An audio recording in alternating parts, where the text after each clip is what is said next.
Когда внутри хорошая погода, какая разница, какое время года? Приветствую тебя по-осеннему прекрасная родная республика. На календаре пятница, а значит, настроение должно быть на высоте. А если не так, то студия 11 готова поделиться позитивом. Вот о чем расскажем прямо сейчас. Встреча со святыней. В республику прибудут мощи Серафима Саровского. За чистую природу, как представлена Коми на Всероссийском экологическом форуме. Совсем скоро в Сыктывкар из Дивеевского монастыря прибудет ковчег с частичкой мощей преподобного Серафима Саровского. Это случится 25 сентября. Поклониться батюшке Серафиму сможет любой желающий с 25 по 30 сентября в Свято-Стефановском кафедральном соборе, а уже 1 и 2 октября в Сосногорске. И с 3 по 5 октября святыня вновь будет находиться в Стефановском храме столицы. О большом событии для православных верующих расскажет наша коллега из информационной службы Юргена Анастасия Тюрнина. Это действительно великое событие, говорят верующие и священнослужители. В Дивеевский монастырь, где находятся мощи преподобного Серафима Саровского, приезжают паломники со всего мира. Его иконы находятся в храмах всех стран. Особо почитают его в Австралии и Америке. Для жителей Коми это большой подарок. Таких, как преподобный Серафим, Господь дает, может быть, раз в столетие миру, а может быть и даже реже.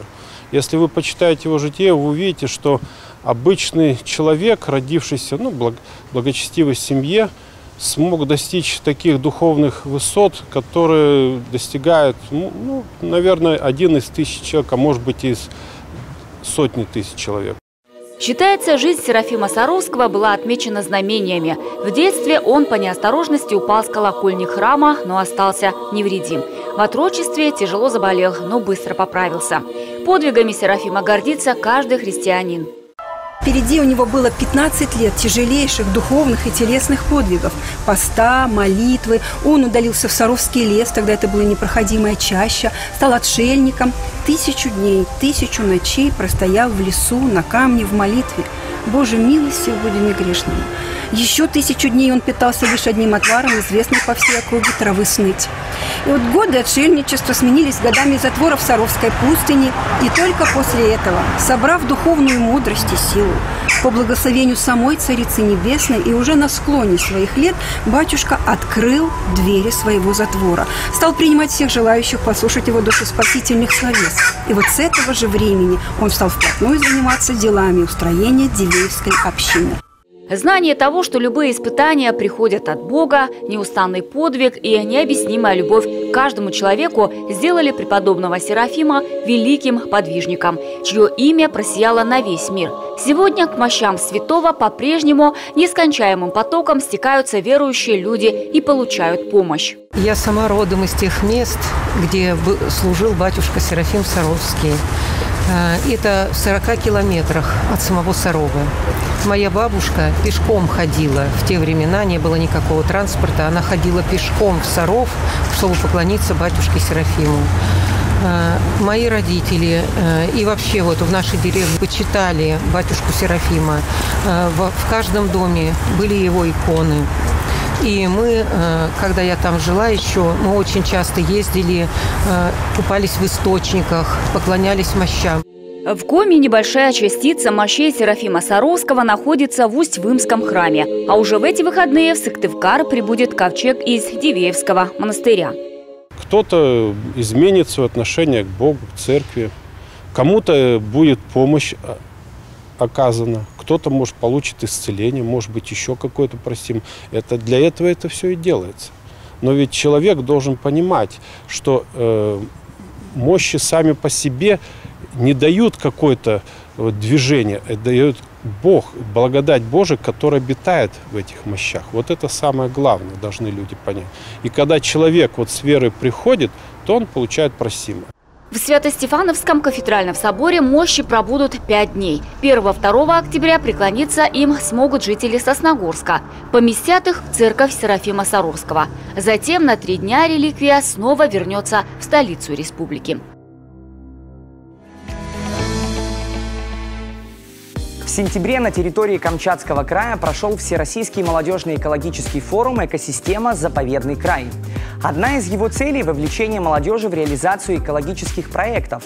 В образовательной программе форума приняли участие порядка 100 экспертов, а сам форум собрал более 450 молодых экологов из 85 регионов нашей страны.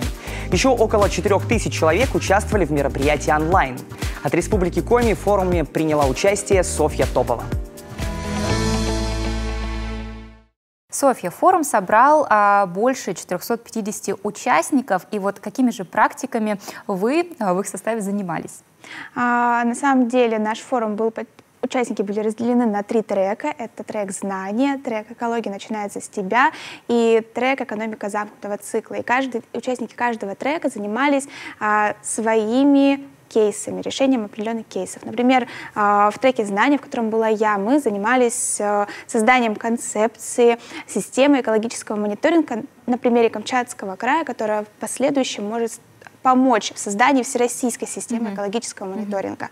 Вот. Кроме того, ребята из моего трека работали над проектом минимизации антропогенного воздействия на дачные источники. Это туристическое место, которое посещает ежедневно очень много людей. И вот ребята трудились над этим проектом с тем условием, если антропогенная нагрузка станет еще больше, туристов станет больше. Ну, как правило, это на самом деле проблема не только Камчатского края, но и, в принципе, всей России, да, то, что антропогенное воздействие возрастает на природу, и с этим нужно что-то делать. Вот вы рассказали про свой конкретный проект, то есть ваша деятельность как участников, она заключалась в том, чтобы найти какие-то способы взаимодействия, так скажем, с окружающим миром, да, чтобы природу нашу сохранять, потому что мы живем в ней, да, дышим воздухом, нам очень нужна чистая вода, свежий воздух, да, красивые деревья, потому что это кислород. И вот что касается конкретно вашего проекта, чему вы научились? То есть это больше практика была, во-первых, или все-таки лекционный материал? На самом деле программа форума была наполнена и образовательной частью, то есть общались с экспертами, спикерами из разных областей деятельности, это и промышленность, и госуправление, и активисты, и узнали для себя действительно очень много нового. Практики, которые реализуются в других регионах, можно применить и на территории нашего региона. Например, какие? Ну, например, система раздельного сбора отходов, да, или экологическое просвещение населения через практическую деятельность. Есть некоторые компании, которые производят оборудование, которое помогает молодежи и другим людям участвовать в процессе переработки некоторых материалов, да, и таким образом воспитывать экологическую культуру в людях. А как вы считаете, у нас в Республике Коми экологическая культура, экологическое просвещение насколько развито, особенно среди молодежи? Ну, так как я работаю в сфере экологического просвещения, я могу сказать, что за последние 10 лет эта система достаточно хорошо развивается, и выходя к ребятам в школы или разговаривая с молодежью, мы понимаем, что эта система, она работает, что уровень экологической осознанности у нашего населения, он повышается, вот, он уже достиг того уровня, когда мы можем понимать, что да, у нас уже население экологически осознанно, но все равно нужно работать. И вот такие форумы — это как раз отличное подспорье для развития подобной работы. Из Республики Коми вы ездили одна. И чем же занимались остальные участники? Вот что касается проектов, может быть, чей-то проект тоже хотели бы отметить ребята из других регионов? В основном все проекты, которые были представлены на форуме в рамках грантового конкурса, кейс-платформ, да, они были направлены на экологическое просвещение населения и развитие туристического потенциала территорий. Вот как раз наша территория Республики Коми, она ничем не уступает Камчатскому краю или другому любому региону, да, потому что у нас природа в Республике Коми, она уникальная, и развивать туристический потенциал нам необходимо для того, чтобы воспитывать вот эту вот любовь к родине, любовь к природе и экологическую культуру в молодежи. Есть даже такой экологический туризм, почему бы не устроить, не развивать его у нас, на территории нашего региона. Если говорить об экологии с точки зрения каких-то бытовых моментов, что мы, люди, можем делать ежедневно во благо окружающего нас мира? Как поддерживать экосистему в хорошем состоянии? в здоровом состоянии, я бы сказала. Тут бы я самый первый совет, который дала, это снизить наше потребление. То есть, когда мы идем в магазин, мы должны четко для себя понимать, а что мне действительно нужно в данный момент. Вот. Второй совет – это разделять отходы и правильно выбирать продукты в магазинах для того, чтобы снизить вот эту вот антропогенную нагрузку на окружающую среду, чтобы меньше отходов у нас попадало на полигоны, на свалки и так далее. Ну и, конечно же, когда мы идем на природу, мы должны себя вести экологично и как можно меньше вреда наносить окружающей среде. Обязательно ни в коем случае не оставлять после себя мусор на природе, потому что я нередко с этим сталкиваюсь, люблю выходить куда-то в поля, в леса, и вот удается наткнуться на подобные мини-свалки, что очень плохо для всех нас. Спасибо большое, Софья, за это интервью. Желаем вам удачи и как можно больше таких вот форумов, чтобы в вашей жизни было, ну и в жизни всей молодежи Республики Коми. Спасибо. Спасибо. Тем временем мы подошли к середине выпуска. Продолжим нашу программу сразу после короткого перерыва. Не переключайтесь.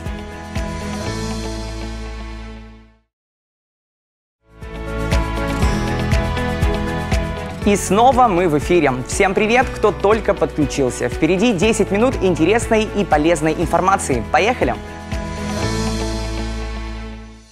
Когда отпуск не отпускает, а работать надо. Ищем выходы из депрессии. Дорогу молодым. В Коми стартовал конкурс молодежных проектов. В гости к карельскому Деду Морозу. Кого встретил наш коллега в гостях у Талвиука? Чем меньше солнца, тем больше интереса у психологов к нашему настроению. И вот что показало последнее исследование. 43% сотрудников компании на Северо-Западе испытывают чувство тревоги и депрессии после отпуска. Тяжелее всего осеннюю хандру переносят специалисты из сферы управления персоналом, а также маркетинга и рекламы, и, конечно же, айтишники. Самыми психологически стойкими к смене сезонов оказались обычные рабочие. На самом деле и без проведения таких исследований все признают, что осенью улыбающихся людей встречаешь гораздо реже. Когда на календаре середина сентября, а за окном плюс 13, оптимизма это вызывает, увы, немного. Холодный ветер, серое низкое небо, воспоминания об отпуске уже не такие яркие. Сокращается световой день, все больше засасывает рутина на работе. Неудивительно, что осенняя пора уже не всем, а чей очарование. Многие замечают у себя или окружающих признаки депрессии. В лучшем случае просто минорное настроение. Солнце способно регулировать наше настроение, и в частности есть гипотеза относительно того, что под воздействием солнечных лучей у нас синтезируется в большей степени из триптофана серотонин, гормон радости, который считается, что активно участвует в регуляции нашего настроения. Чем больше серотонина, тем лучше настроение, ну и наоборот. Если у вас в течение продолжительного времени настроение, что называется, на нуле, вы постоянно о чем-то тревожитесь, а еще вините себя, ничто вокруг особо не трогает, не вызывает интереса, вывод напрашивается сам собой. А еще осенью кратно увеличивается обращение к узким специалистам. Здесь свою роль играет та самая психосоматика, сезонная. Есть так называемая ларвированная или маскированная депрессия, которая проявляется в первую очередь телесными нарушениями. Да, у человека долго болит желудок, да, его вроде бы пролечили, там хороший гастроэнтеролог выбрала хорошую схему, пролечили, а все равно не проходит. Да. Депрессия может так проявляться. То есть на фоне снижения серотонина появляется висцеральная чувствительность, то есть повышенная чувствительность органов, и ты прислушиваешься к своему организму, такой: о, здесь болит, да, или там болит, там стрельнуло, там кольнуло, да. То есть получается как раз определенные звоночки. Еще одно золотое правило: если дух немного сдал, делаем упор на тело. Витаминная атака по всем фронтам, и прежде всего ударные дозы витамина D. Чистим свою тарелку от пищевого мусора и подключаем минимальную физическую активность. Прогулки даже под дождем. Чем больше ты даешь своему телу, тем больше тебе тело возвращает. Ну а заботиться о теле — это значит давать ему достаточное количество кислорода, поэтому окно у нас открыто, чтобы приток кислорода приходил, чтобы мы дышали им, да, потому что без кислорода нечем будет окислять молекулы глюкозы и получать энергию. Да. Пить водичку в достаточном количестве, и не просто пить водичку, а пить правильно, маленькими глоточками, на высоте вдоха. Берем кружечку, например, вдох, делаем вдох и Раз, два, три глотка, выдох. Да? Таким образом мы тонизируем нашу парасимпатическую нервную систему, то есть расслабление даем за счет просто питья воды. Есть еще один проверенный совет. Чтобы перезапустить мозг осенью, нужно заняться неизвестным делом. Идеальный вариант – танцы. Изучение новых упражнений и заучивание сложных комбинаций – отличная тренировка не только для мышц, но и для ума. А еще это тот самый серотонин, которого осенью так не хватает. Сегодня у молодежи есть много возможностей проявить себя. Различные форумы, гранты, конкурсы на именные стипендии и прочее. Главное не сидеть сложа руки. В Коми как раз стартовал конкурс молодежных проектов. Каким образом и кто может в нем участвовать, узнаем прямо сейчас. Елена, здравствуйте. Здравствуйте. Вот первый вопрос, кто может участвовать в таких конкурсах, грантах? Ну, поскольку это конкурс молодежных проектов, понятно, что участвуют люди молодые, от 18 до 35 лет, согласно закону Российской Федерации о молодежи. Какие гранты самые популярные у нас в республике? Вообще сейчас очень трендовые темы. Это экология, это медиа, также здоровый образ жизни всегда остается одним из приоритетных направлений молодежных проектов. И, естественно, добровольчество. В таком плане проекты, они подаются каждый год. Давайте поговорим об участниках. Кто может стать участником? Мы уже сказали, что это молодежь. А как они могут заявиться? Это студенты или школьники могут быть? Ну, школьники 18 лет, наверное, редко встречаются. Тем не менее, от 18 лет любой молодой человек, житель Республики Коми, может податься на этот конкурс и получить, соответственно, победу, денежный приз за участие, за лучший проект. Подаваться необходимо на сайте АИС «Молодежь России». Соответственно, подаем там сначала зарегистрироваться необходимо на сайте АИС «Молодежь России», затем подать заявку на мероприятие «Республиканский конкурс молодежных проектов» и отправить необходимые документы на адрес Министерства образования. А что можно, Елена, сказать о проектах-победителях? Они в перспективе что-то дальше реализовывают или на этом все останавливается? Да, конечно. Вообще победители мы смотрим, и они регулярно участвуют в других конкурсах, и даже в конкурсах, которые продолжаем мы, Республиканский конкурс молодежных проектов – это регулярный конкурс, соответственно, они принимают участие и в наших очередных конкурсах. И, естественно, они получают не только материальное стимулирование, не только денежный приз за лучший проект, но также благодарность Министерства образования, науки и молодежной политики Республики Коми, а также мы активно привлекаем их к информационному освещению, скажем так, мы о них везде рассказываем, мы о них пишем и стараемся, чтобы они были на слуху. Много ли участников в этом году в этом конкурсе принимают? Но пока заявки только еще начинают поступать, поэтому сказать, что да, действительно много, мы не можем, потому что прием заявок будет проходить до 16 октября, время еще очень много. Ребята еще успеют подготовить проекты и подать заявки. В прошлом году у нас было около 40 заявок, это очень хороший результат. Елена, давайте подытожим основные плюсы, чтобы поучаствовать в этом проекте, в этом конкурсе и в этих грантах. Естественно, молодой человек, который участвует в конкурсе, он приобретает опыт участия в конкурсах в целом. У нас есть грантовые конкурсы, это не грантовый конкурс. Это первая ступенька к каким-то другим грантовым конкурсам, к тому, чтобы получать финансирование на свои идеи.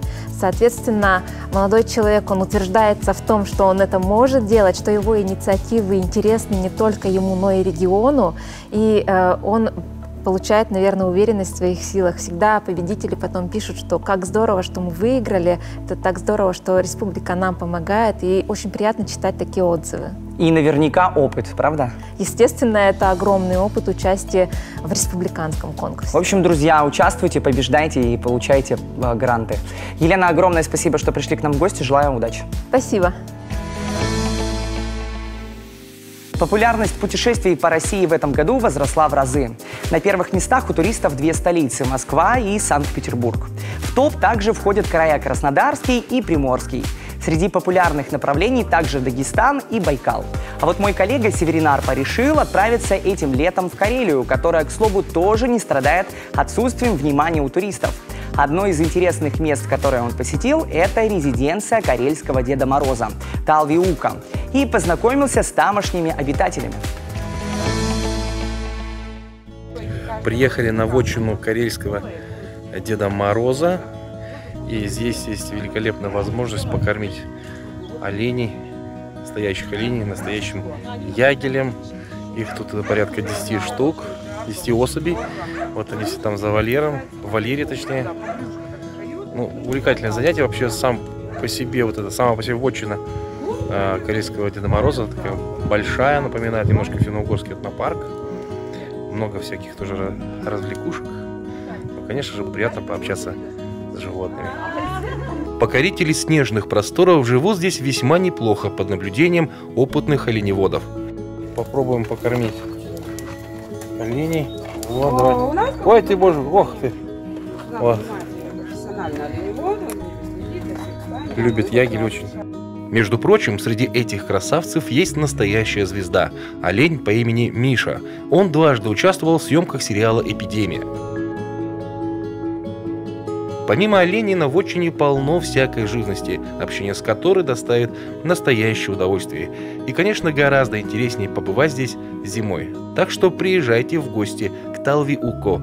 Вам тут всегда рады. И к этой минуте у нас все. Это была студия 11. Отличных вам выходных, друзья. До встречи в эфире. Пока.